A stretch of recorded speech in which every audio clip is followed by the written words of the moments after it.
There aren't many four-star generals. There are fewer than 50 across all the services. The Marine Corps has just two.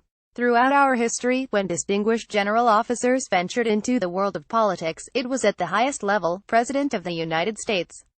We've had a lot of generals who became president. Dwight Eisenhower was the last and he actually had 5 stars. But only 2 four-star generals have served as White House Chief of Staff, Alexander Haig and John Kelly, who on Monday was sworn into the post. About the time Kelly was coming through the front door, Anthony Scaramucci was going out the back, a sign the general had won his first battle.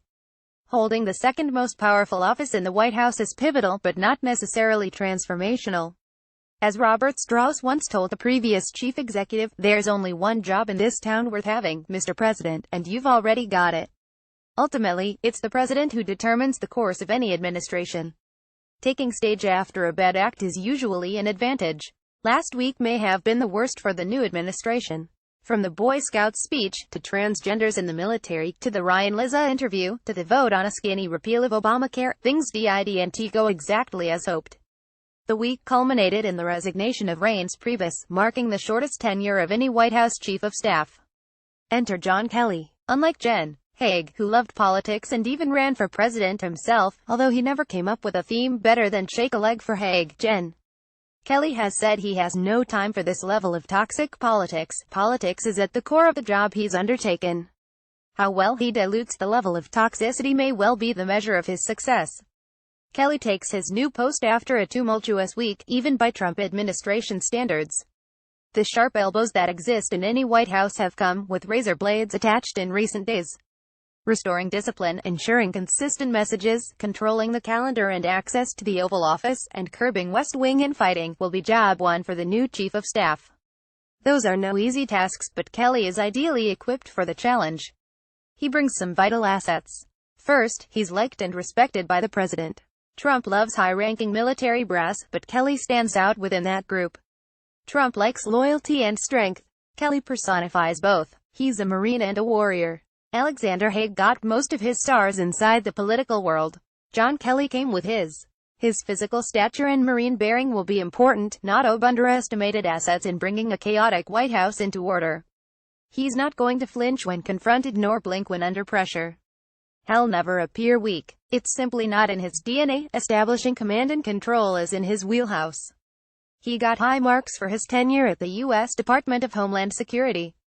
Now comes the much more daunting challenge of taking it to the highest levels of the executive branch. Reversing the impression that the White House spins out of control will be the first test of Kelly's mettle and leadership skills. He'll have to inspire and motivate the senior staff to perform at levels necessary for a successful administration. He will have to demand a team that focuses on the mission and not on self. That will go a long way to curbing the flow of leaks, most of which are motivated by self-interest.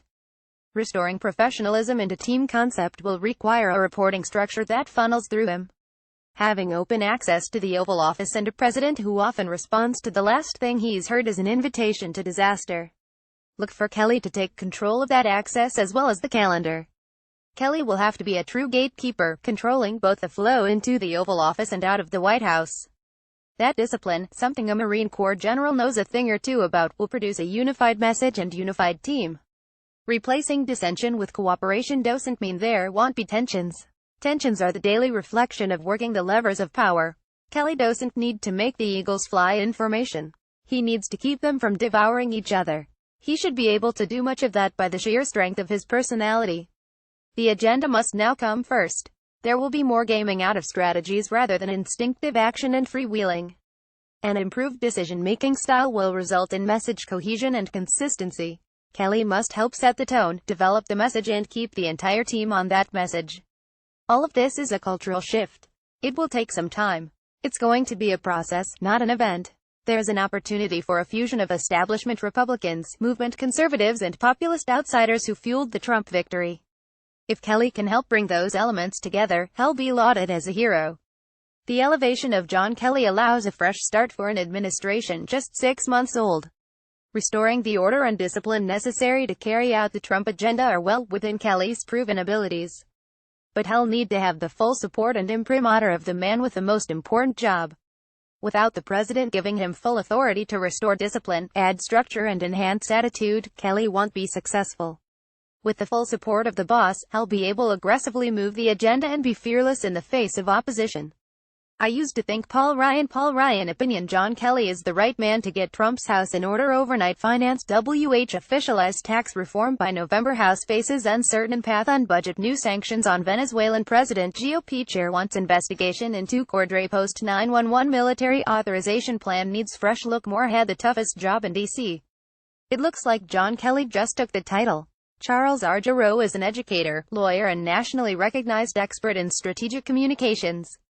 He is the CEO of Quantum Communications, a Pennsylvania-based strategic communications firm. He began his career on the campaign staff of Ronald Reagan and has held major positions in every presidential campaign since. In 2016, he served as national co-chairman for Carly Fiorina for president. The views expressed by contributors are their own and are not the views of The Hill.